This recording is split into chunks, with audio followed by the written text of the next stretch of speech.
Executive Decision is the greatest movie to star Steven Seagal. He has about 15 minutes of screen time in a Kurt Russell movie, which proves even the devil takes coffee breaks. It's basically an experiment in charisma where they have Kurt Russell pair up with the equivalent of cinematic asbestos just to show if he could still carry a movie. Spoiler, he can. The movie opens up in the city of Trieste, and you know this because it's the only town written in red. U.S. Special Forces are at the suspected Chechen Mafia safe house that is the size of a high school, and they're there to recover a stolen Soviet nerve toxin, DZ-5. Two unarmed groundskeepers are debating which mulch brand smells the least like piss when Seagal, drenched in gravy sweat, runs up and slices one of their necks to stat pad his kill count.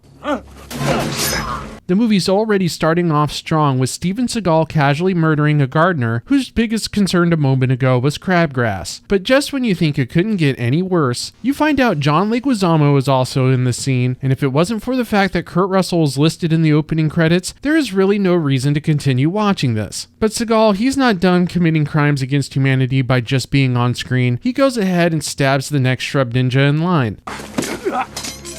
And I want you to take a look right here. I know it's only a half step, but it looks like Seagal's legs are going to give out for having to make so much movement. There's a third guy in line waiting to get stabbed. He's just some lawn jockey told to run no faster than an 80-year-old mall walker so Seagal could put a sleepy knife in his brainstem. Seagal waves his men forward with this kind of strained, half-hearted motion that looks like he just pulled a hamstring in his shoulder. It's less of a signal to advance and more of a cry for help from a man who considers raising an arm to be cardio. They approach the high school turned safe house when Seagal gives his classic "I need more ranch dipping sauce" signal, but these guys are professionals, ignoring his command and keep pressing forward. Seagal sees a kitchen full of men giving a woman a Cosby special, and he says, "Hey, if anyone's going to exploit this woman, it's going to be me," and he ventilates the whole room.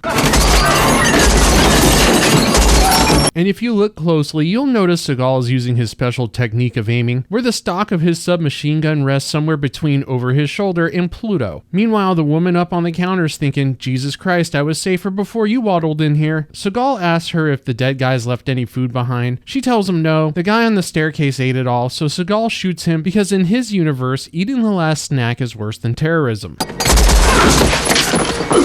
But the way Seagal continues to shoot his hangry gun filled with hangry bullets just to let everyone know how hangry he is, you realize that this guy thinks he's dripping with cool, but really he's just sweating with awkward. But let's check in with what John Leguizamo's got going on, and shit, he's got one of his guys killed. Get him! Come on, clear the room!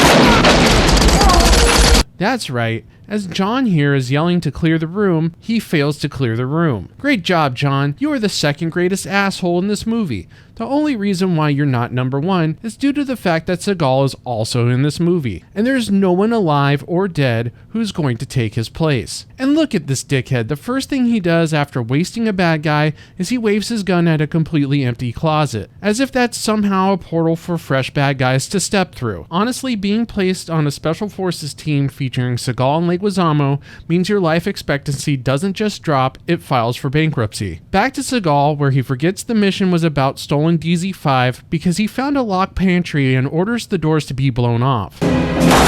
He's had a hankering for Little Debbie's ever since they landed, and he'd be damned if he's going home empty-handed. They blow the doors, lights come on, and what do you know, the pantry's empty. And Seagal winces because his hopes have betrayed his empty stomach. Leguizamo comes in and tells Seagal just how much of an abject failure he is by totally omitting all the parts on why he sucks. But Seagal, he doesn't hear any of it. The universe owes him pastries, and the pastry debt must be repaid in full. His team also reminds him that the stolen chemical weapons need to be found, but Seagal is in a full muffin meltdown now, and unless the DZ in DZ-5 stands for Donut Zone, no snack is worth this much tactical effort, so they all leave. Between Seagal and Leguizamo opening this, the producers realize quickly they've committed cinematic malpractice by unleashing the two horsemen of the box office apocalypse, so the producers break the glass and hit the Kurt Russell emergency button. He reluctantly agrees, but demands it be quicker than Seagal giving up on diet and exercise.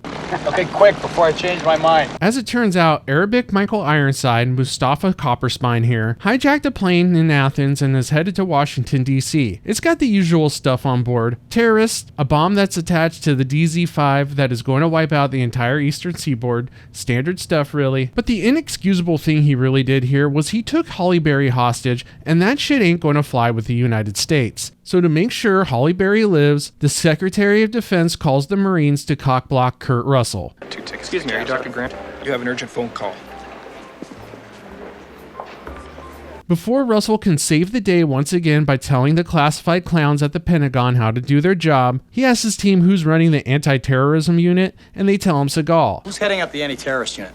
Colonel Austin Travis. And this look right here says, I thought the job was going to be hard, but the bar has just been set to nuclear stupidity levels of low, and Halle Berry doesn't have a shot in hell of surviving without me. Kurt Russell strolls down the Pentagon hallway, eyes tired, mission already doomed. He spots Seagal, and since Russell is a good shit, he nods at Seagal like, hey, we got this, champ. But if you look at Seagal, you can tell this dude is half delirious for having to walk 10 yards down a hallway without having to stop for his walking snack. So as he's passing, Russell asks Seagal if he could do 5 push-ups in a row, and for once in his life, Seagal tells the truth. And that look at the end there, it's the kind of look that says, push-ups, do I look like a stunt double to you? Inside the Situation Room, the room where situations happen, Russell is forced to spell it out for a crowd of human participation trophies. He doesn't sugarcoat the fact that the stolen DZ-5 was within reach, then we let Steven Seagal reach for it. Fortunately, recent attempts to recover the nerve gas had failed. He further explains with water that 1 drop of DZ-5 is enough to wipe out the entire room. Seagal squints, which is his typical signal for concentration that isn't happening. He leans in and tells his superior officer that he's not doing any mission if water's involved. But the Secretary of Defense tells Seagal there's a near endless supply of snacks in the plane's galley that is going to blow up. Seagal all of a sudden gets his head in the game and devises a plan to get him and his team safely on board to save the galley. But he also needs a science nerd to explain to the room what he has in mind because his words work no goods. Enter Oliver Platt, who says he can give an F-117 a penis and impregnate the hijacked plane with army men. The Pentagon says that the plan is just so stupid that there is no way the terrorists will expect it. Seagal demands Russell flies up there as well to interpret the big words for him. Kurt Russell reluctantly agrees because he doesn't trust Seagal to not accidentally open the DZ-5 and taste test it. And this look Seagal gives right here, this is the face of a man who hates Russell for having original thoughts that doesn't sound like fortune cookie rejects. So Russell and Seagal fly out to brief Seagal's team about the mission. Seagal comes running off the helicopter, and look at this trot. This is less Rambo and more like Rainbow, and Rainbow is late for the Special Olympics practice at the Pride Parade. And Seagal's little prance here reminds John Leguizamo he packed the condoms for some reason. Details on the arm, Colonel, so we brought everything, even the condoms. Now Kurt Russell catches that line, realizes it's Leguizamo saying it, and starts calculating that if he jumps high enough, the helicopter blades could cut his head off and put him out of his sweet misery. But the pilot says, oh no you don't, you agreed to be here, you live with your mistakes, and flies away. And it's at this moment that it should be noted that behind the scenes, Steven Seagal physically attacked Leguizamo during filming. Seagal had come in and told the cast, I'm in command, what I say is law. Thinking it was a joke, Leguizamo started to laugh, but Seagal proved him wrong by slamming him against a brick wall with his Aikido gut, knocking all the air out of Leguizamo and dropping him to the ground. And you think, hey, maybe Steven Seagal isn't such a bad guy after all, or at least he has his uses. But then you learn Kurt Russell also beat the shit out of Leguizamo behind the scenes for improvising into the script what he thinks is comedy, yet in reality what he was inventing was a new form of torture. That's when you realize Seagal never had an original bone in his body, probably because his bones are really made out of Hot Pockets and cheese sticks. Doors swing open, the ride is the Nighthawk, Oliver Platt steps out of it and you're like, there is no way this is ever going to work. Not because the plane notoriously seats one person, but with Steven Seagal and Oliver Platt on board, there's no way this plane isn't going to give off some sort of radar signature that could be confused as a supersonic blimp. Seagal tells them they gotta cut the cargo, but notice how the condoms and insulin are absolutely not staying behind. All right, break it down, boys. Close quarter weapons, comm units, ordnance, sleep agent, dump the rest. With Seagal and Platt on board, the pilot is clearly worried he might not be able to get this bird in the air, so he hits the turbo boost and prays to sweet baby Jesus there's enough runway. Now that the special ed forces are up in the air, the briefing can get started. Russell starts to mention that Holly Berry's on board and needs saving, but the Pound Patrol isn't interested in Puss. Seagal lets everyone know he doesn't care what they do, he's going for the galley and nobody better get in his way. Everyone else needs to get to the cockpit where he will double back and they can make good use of those condoms. Once the condoms run out, they will take the plane to a safe location. Someone suggests Greenland, but Leguizamo objects. And if this bomb has a short fuse, then what, my Latin ass is gonna be raining all over Greenland? I don't think so, bud. And now, morbidly, Kurt Russell finds himself hoping the bomb has a short fuse. But those wonderful thoughts are dashed away by Seagal as he slides into the seat in front of Russell like he's melted cheese in a frying pan. He asks if the safe house in Trieste operation was Russell's lead or Leguizamo's improv notes. Russell explains it to Seagal in the simplest terms possible that the intel was solid. Seagal and Leguizamo were late, but he understands that it's hard to move quick when you have a team led by a guy hooked on the dessert cart and the other is hooked on phonics. Nerve gas was there, Colonel. Operation was late. If you say so. He just said it, doofus. I just hope your averages improve a little. It's Kurt fucking Russell. He bats 1,000. You're Steven Seagal. You barely grasp the concept of averages. If you don't believe me, what are you doing up here? Well, who the hell else is gonna do it? You? Holy shit, dude, that doesn't even make sense. But to answer your dumb question anyways, yes, this is Snake Plissken you're talking to. He escaped from New York faster than you escaped vegetables. I think he can handle your little plane problem. But now the moment of truth arrives.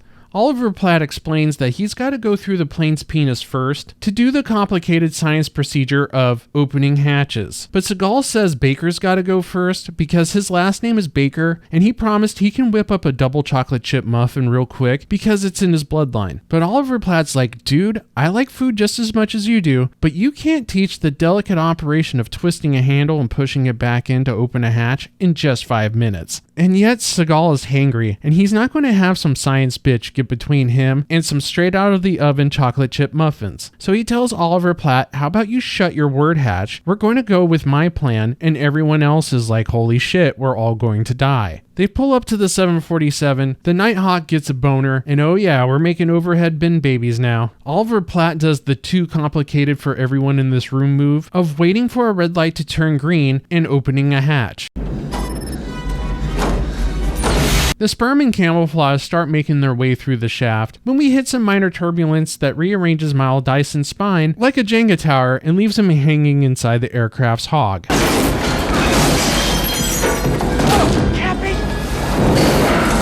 But Kurt Russell is a man of action and an American hero. He saves Dyson's crumpled ass, granting him a lifetime of premium parking at the grocery store and the luxury of shitting in Ziploc bags. And Seagal is like, whoa, what's with all this save the day crap, Russell? Seagal climbs up the ladder to study Russell do some hero shit, like he's shadowing a shift lead at a job he's wildly unqualified for. And he's like, okay, now slower this time. Russell gets Miles Dyson up on the 747 right before it climbs, and fellas, you know when a 747 is sitting on top of you and it pulls a wild, unexpected move, the chances of something once attached to it might break off. And that's exactly what happens. The shaft falls apart, and for the first and only time, Seagal finally contributes to a movie he's in by becoming absent in it. He seals the hatch to the 747 just before the shaft ejects Seagal out like a clogged artery firing out cholesterol.